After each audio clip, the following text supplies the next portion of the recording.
কিন্তু প্রার্থী হিসেবে দিয়েন না, এই কথাটা আমি অনেকটাই বলেছিলাম।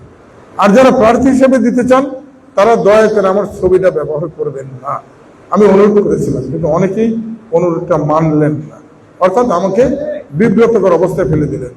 একটা জায়গাতে 4-5 নেতা আপনারা একই পথ চাচ্ছেন, আমার ছবি দিয়ে দিচ্ছেন, তারেক রহমানের ছবি দিচ্ছেন, ওটা দেন, অসুবিধা নেই, কিন্তু আমার ছবি যখন দিচ্ছেন তখন ওই এলাকার মানুষ বিভ্রান্তিতে পড়ে যাচ্ছে না যে তুমি স্যার কি ওরে সাপোর্ট দিল না ওরে দিল না ওরে দিল। বিষয়গুলো কিন্তু বুঝতে হবে আপনাদের। এবার এখান থেকে এমন শত্রুতা শুরু হয়, এই যে আমাদের মার্কা ধরেন দানের শীষ জান দিয়ে দিলাম, যারা জান দিয়ে দিল তারা কি আপনাদের দানের শীষে ভোট দিয়েছে? আমি খোলামেলা মানুষ, খোলামেলা বুঝি, আমার বাপের নামটাও ঘুরে ফেলতে হবে যদি আমি ধানের শীষে ভোট না দেই। এমন বক্তৃতা তো হয়েছে না?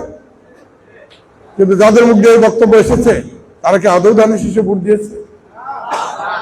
আমি খোলাই বলছি, আমি তারেক রহমান সাহেবকে বলেছি নির্বাচনের আগের দিন, সরাসরি বলেছি এটা হয় স্বাভাবিক।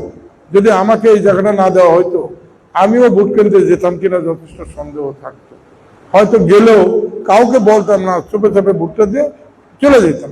এটা আমি দোষের কিছু মনে করি না, কিন্তু তখনই দোষ হয় যখন আমরা আমাদের দলের স্বার্থ বিরোধী কোনো কর্মকাণ্ডকে উৎসাহিত করি। সে যেই করুক সেই দলের ক্ষতি করছে, অর্থাৎ আমাদের সকলের ক্ষতি করছে, দেশের ক্ষতি করছে, এটা কিন্তু আমাদের মনে রাখতে হবে। গত রাতে প্রায় 1 ঘন্টা ধামরাইয়ের অন্যতম বৃহত্তম একটা শিল্প কারখানার মালিক প্রায় ঘন্টাখানেক আমার সাথে কথা বলেছে। আমি কালকে বের হইনি, একটু শরীর অসুস্থ, কয়েকদিন খুব চাপ গেছে, আমি একটু ঘুমায় নেই। আজকেও তাই করেছি, ঘুমের ট্যাবলেট খেয়ে ঘুমাইছি, যে 2টা দিন ঘুমায় নেই। তারপর নেতা কর্মীদের সাথে এই শুভেচ্ছা বলেন, দেখা সাক্ষাৎ বলেন, পরে করবো, আগে শরীরটা ঠিক হোক। আমাদের দায়িত্ব নিতে হবে, এই কৃষি খাতকে যদি আমরা বাঁচিয়ে না রাখি তাহলে আমরা কিন্তু মানে একদম উন্নয়ন থেকে বঞ্চিত শুধু হব না, আমরা হারিয়ে যাব একটি বিশাল অন্ধকারে, যে জগতের মধ্যে ইতিমধ্যে আমরা ঢুকে পড়েছি সমগ্র বাংলাদেশ। অর্থাৎ মাদক, এই যে মাদক একটি জাতীয় সমস্যা হয়েছে, যেটা আমি সংসদে কিছুটা শেষ করার আগে আমার মাইক বন্ধ হয়ে গিয়েছিল। এটা এখন আর একটা এলাকার সমস্যা নেই, সমগ্র বাংলাদেশের সমস্যা হয়েছে। এই ধামরের অনেক মা, অনেক বাবা আমার কাছেও আসে, আমাকে এসে বলে, ভাই বা চাচা আমার ছেলেটাকে একটু বলে জেলে দিয়ে দেন কিছুদিনের জন্য। সকলেরই কম বেশি আমাদের সন্তান আছে, পৃথিবীতে সন্তানের চেয়ে বাবার কাছে বোধহয় আর কোনো প্রিয় জিনিস নেই, মায়ের কাছেও নেই।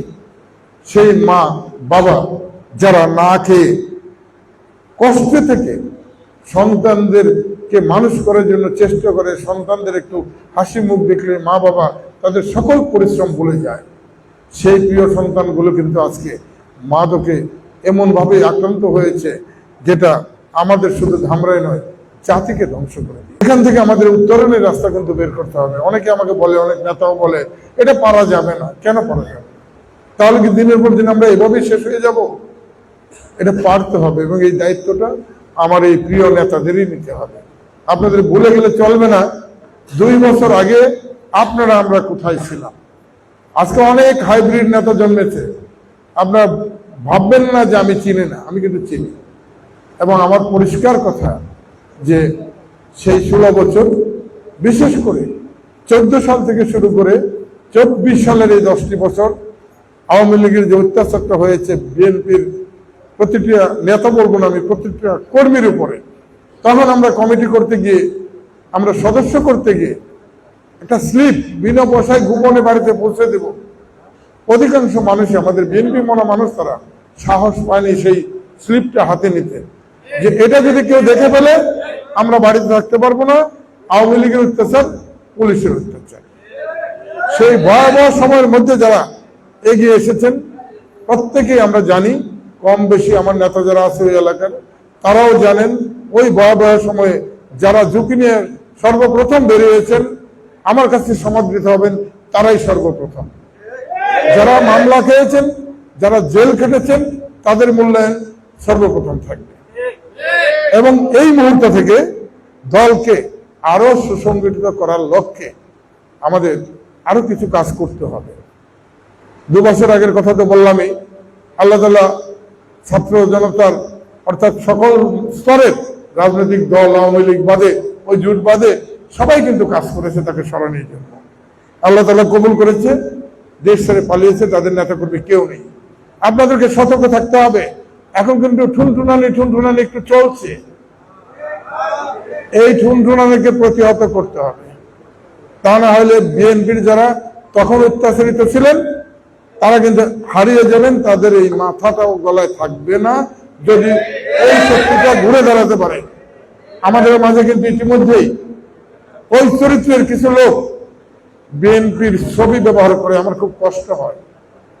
শহীদ জিয়া, খালেদা জিয়া, তারেক রহমানের ছবি ব্যবহার করে বড় বড় নেতা হবে, নির্বাচন করবে। আপনারা হয়তো দেখে থাকেন।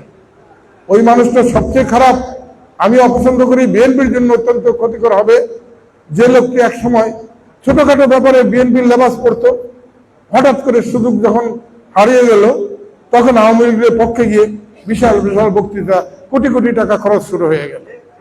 সেই মানুষগুলো হঠাৎ করে আবার এসে আপনাদের মাঝে চেপে পড়েছে। চেপে পড়ে তারা কি করলো?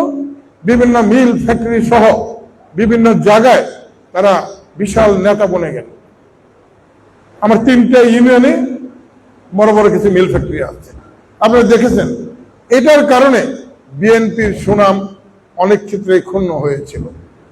ব্যাপক আস্থা ধামরাইয়ের মানুষের আপনাদের নেতাদের উপর ছিল বলেই এই নির্বাচনে আমাদের এই বৈতরী বেরিয়ে আসা সম্ভব হয়েছে। যদি সকল ইউনিয়নে এভাবে শুরু হয়ে যেত তাহলে জামাতে ইসলামের যে বক্তৃতা, এই বক্তৃতার ঠেলায় কিন্তু আমরা বেসে যেতাম।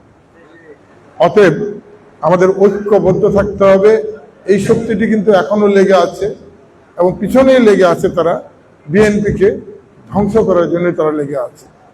আমি আমার প্রিয় দুই নেতাকে বলেছি, আমার সাথে দেখা করতে যারা আসছে একটু উপরের দিকে, তাদেরও বলেছি যে তোমরা একটা কাজ করে অন্তত তোমার সুখের দিনে যারা তোমার কাছে এসে চাপলো, তুমি তাদের থেকে একটু সতর্ক থেকো।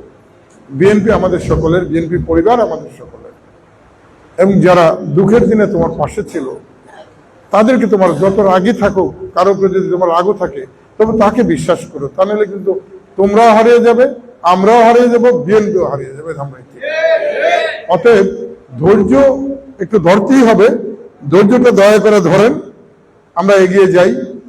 আমাদের শহীদ জিয়ার গড়া দল, শহীদ জিয়া তাকে যখন হত্যা করা হলো, তার সাথে পাওয়া গেল কি?